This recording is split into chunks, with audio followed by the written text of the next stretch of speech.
Hello everyone. So this is my very quick crash course on ZBrush basics, just to get started making cool stuff, so that you can practice digital sculpting. And I'm going to keep it extremely short and simple because I just want to make sure you get the very basics on how to use ZBrush to play around and make stuff. Fancy stuff I'll talk about in another lesson. So here it is. This is what it looks like when you first open it. ZBrush has a very daunting, overwhelming interface. There's a ton of buttons. There's a ton of buttons and menus within menus, and just a ridiculous amount of tools and things to use. The good news is you don't have to care. You don't have to worry about any of that. And I'm gonna try to encourage you to put blinders on and don't worry about it. Just use what you need. There are people out there that use ZBrush and only use the standard brush the entire time. And that's enough for them, and that's fine. You don't need all that fancy extras. The fancy extras are great, and they can speed up your workflow, but you don't have to use them. So just getting started here. This light box here. You can click right here to turn this on and off. This is what it starts out open by default. And to start a new project, you can click in here on one of these projects. I'm going to encourage you to start with the Dynamesh 32. So you just double click it and load it up. And this is starts out with a Dynamesh little ball of wax here, and it's great. It turns on Dynamesh by default. I'll show you where some of those Dynamesh settings are later, because you can enable it with other projects, but. Anyways, but it starts out already loaded up as a Dynamesh ball that you can start sculpting on. And let me just break down the basics for you. I'm going to turn on my polyframe first of all right now to so the wireframe shows, just so you get a sense for how this is working. But camera controls are a little bit different than Maya or Mudbox or something like that. So unfortunately, it's going to be a little frustrating at times if you jump back and forth between Maya and ZBrush. It's the hotkeys. The differences in the hotkeys might drive you insane. So I personally like, if I can, I like to spend all day in ZBrush or all day in Maya. I don't like to go back and forth too often if I can avoid it, because the hotkey differences start to drive me insane.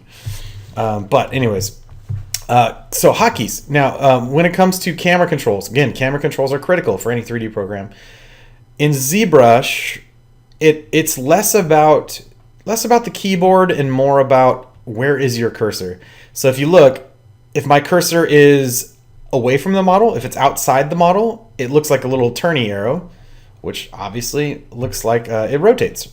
So clicking outside the model, I'm just left clicking outside the model, rotates. Clicking on the model sculpts. So I can click on the model to sculpt.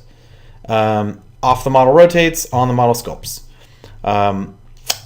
Then if you use the Alt key, clicking off the model pans the camera, and then clicking on the model pushes in. So it inverts the brush to basically push instead of pull.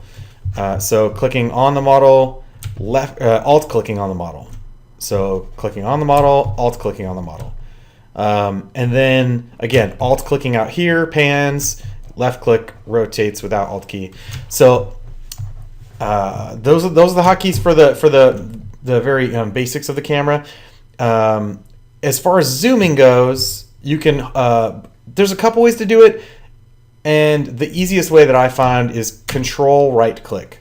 Control right click zooms. I think that's the easiest way to zoom. There is another way to zoom, but it's really awkward and I don't like it, so I don't do it. But Control right click. Now Control on the model. Control left click on the model. Well, Control right click on the model works just fine for zoom too, by the way, just so you know. If you're Control right clicking to zoom, it doesn't matter where you click. Anyways, but Control clicking on the model is a mask. You see, it says mask right there. So that's to paint a mask. And if you paint a mask, if you know how masks work, now I can paint on this, and anywhere that it is masked, obviously, doesn't get affected. Now, to clear the mask, I can hold the Control key and the Alt key to paint out the mask.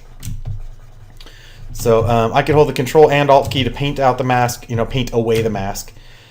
Or if I want to clear the mask completely and wipe it out, I can hold down the control key and then left click and drag outside the model. So that cleared the mask. So painting a mask, control click and drag out. Now you can go like this and mask a chunk of the model if you want. If you cross across the model when you're doing that, it will mask out that chunk. Just make sure you click and drag outside away from the model. And now you see what happened there. Let me just make it extra clear. So this is another awesome feature of sculpting, because you can, okay, so far push, pull, right? We got the standard brush. I can pull out.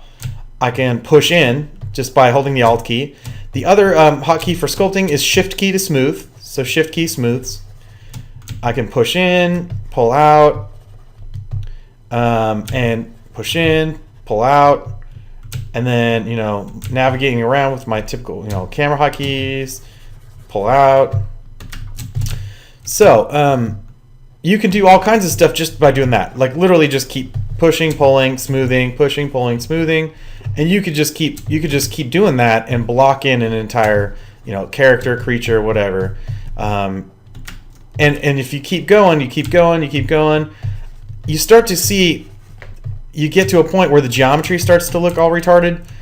Like, see that down here? This geometry is starting to get pretty jacked.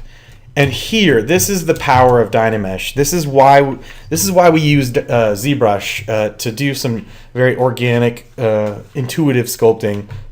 So check it out. Geometry is getting jacked. I can't do much with that. Like if I try to get a smaller brush, change my draw size and try to get a smaller brush, I can't do much with that, right? There's not enough resolution there. Plenty of resolution up here, but nothing down here, right? Well, check this out. Power of Dynamesh. Ready? Control, click, and drag. Just like you did with the clearing the mask. When you want to clear a mask, you control, click, and drag. Well, if you do this again, if you control, click, and drag when there is no mask, control, click, drag, bam, look at that. What that did is it remeshed it. It did a Dynamesh remesh. And now this model has way more detail, way more resolution here. What it did is it redistributed the edges and the faces. So now I have more resolution where I need it, and I can start to continue working on this and bulging this out where I need it. And then so again here, like if I do that, let's say I do it some more, like I really pull this out farther, this geometry is getting jacked again. Control, click, drag. There it is, nice and clean again. And I can just keep doing that. And again, there's a lot of other ways to block in forms a lot faster. So you could certainly do that. You could certainly block in these forms faster with other tools. But the beauty of this is that's all you have to know. You don't have to know a lot. You don't have to know all those other fancy tricks. I can literally just keep pulling on the model using the sculpting tools, just the standard brush. I haven't even touched any other brushes yet. I can just keep sculpting on it with the standard brush, and then every so often, control, click, and drag, and it fixes the geometry to give me more resolution. Now, by the way, you may see me do this where I get the draw size right here on top of the model. It's the S key. If you tap the S key, it's the same thing as this draw size. Just tapping the S key gives you the brush size right there on top of the model. So you can interactively see the draw size you're getting as you go. So anyways, I'm going to just keep doodling on this for a second. Again, I'm just messing around, having a good time. And I can turn off my wireframe if I want. You can turn off the wireframe. You could pick a different color. Picking colors is over here. It changes the whole model. You can paint it as well, but that's fancier tricks we don't need to worry about. But if you're sick of that red, because that red annoys the crap out of me, you can just pick whatever color you want it to be as you work, and that's perfectly fine. So you can literally make anything just by following this process. Just bulge it out and then remesh. Bulge it out, then remesh. Bulge it out, then remesh. And just keep going. And you can actually, I'll tell you one thing that I will recommend brush-wise. I would switch, when I'm blocking in a model, I'm going to switch to this move brush. I know there's a ton of brushes there, but I would just personally block things in really fast with this move brush. I get a nice big move brush, and I would just tug on the model. You just tug on it, and it just reshapes things. And you can just start blocking in some shapes. So this is just a little bit faster to get overall forms, the larger forms. So I would just recommend that at first. The two brushes I probably use more than anything are the Move brush, and the standard brush is fine, but I like the clay buildup. Clay buildup is very similar to the standard brush. I just think it looks neater, the way it behaves. So I like clay buildup, but whatever, use whatever you like. Play around if you want. There's a lot of cool brushes, and some of them are pretty intuitive and they work the way you'd think.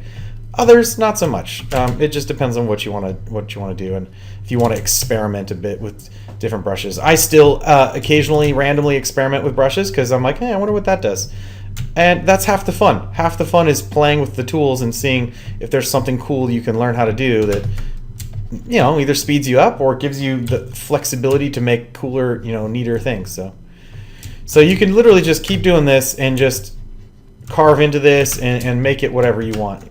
Now, the one other thing I should probably show you, and then snapping the camera. So if you rotate and you rotate and your camera's getting all weird and, oh man, my camera's all sideways. I don't want that. It's too, how am I supposed to work on it like that? It's just, I want to straighten my view. Holding the shift key. So you click and drag as rotate. Holding the shift key when you click and drag will then snap it to a front view or a top view, or whichever, if I'm clicking and dragging, holding shift, snapping it to different view perspectives. So that is what that's doing. Just so you know.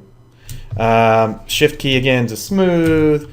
And again, this is all just very simple, like just push, pull, smooth, and you could literally make anything, and then just control click and drag to remesh, and just keep working on it, and make something cool. The one last thing you may want to do is, or may want to learn for right now, is when you get to a point where you're starting to realize that you just can't, for whatever reason, you don't have enough resolution. Here's again, Shift F is the hotkey for this, to turn on the polyframe. If you get to a point where you just like, man, I just can't do the detail I need more resolution to carve in, like, let's say, the little facial details. If you need more resolution, and again, be careful with this, don't get carried away, should block everything in first. But if you go to the geometry tab, see over here on the right here, you open up the geometry tab, then you open up the Dynamesh tab, and you adjust this resolution. It starts at 32 because that's what we did, right? That was because this right here says 32. So what you do is you adjust this resolution very slowly. In fact, I would even just do this. I'll double it. I'll type 64. I'll just double it and see if that's enough. And here's the thing. Don't crank it up too high. And notice it didn't change yet, though. I changed the resolution to 64, but nothing changed about the geometry yet. You actually have to control, click, and drag. Now, you have to actually do a remesh. Control, click, and drag, remesh. Now I've got more resolution. And so now I can get in there and do a little tighter details. So I can now shrink my brush size a bit and start to carve in better details. And it's still not a lot. It's still not a ton of resolution, but I've got more. And again, you should work your way up slowly. Just because you think you want to make something really detailed doesn't mean you should put that resolution in there right away. Slowly work your way up in resolution. Don't just put in like 300 resolution right off the bat just because I know I want to make it detailed. I'll just start now. No, you should work your way up slowly. Turn this up a little bit, remesh, add some detail, start carving in the detail, then go take it a step further. Add a little bit more resolution, remesh again, and then move your way up the chain slowly. So push, pull, smooth, and don't forget to have a good time. This can be a lot of fun.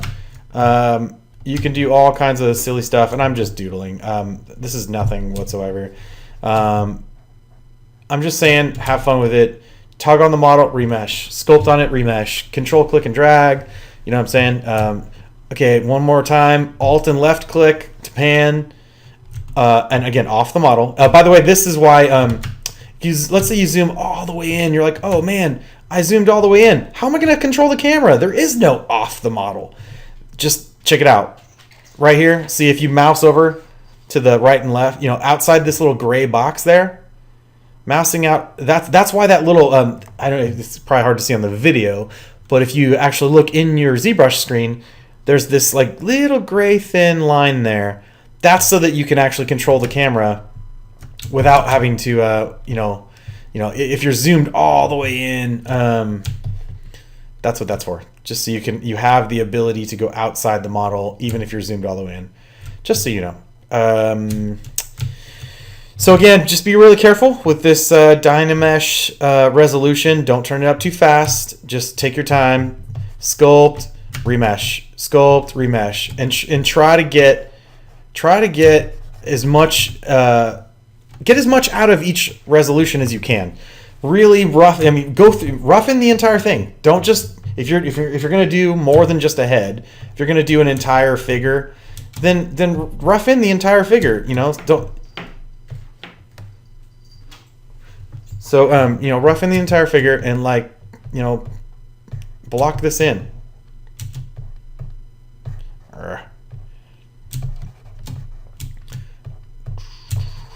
Get in there and pull it together and have a good time.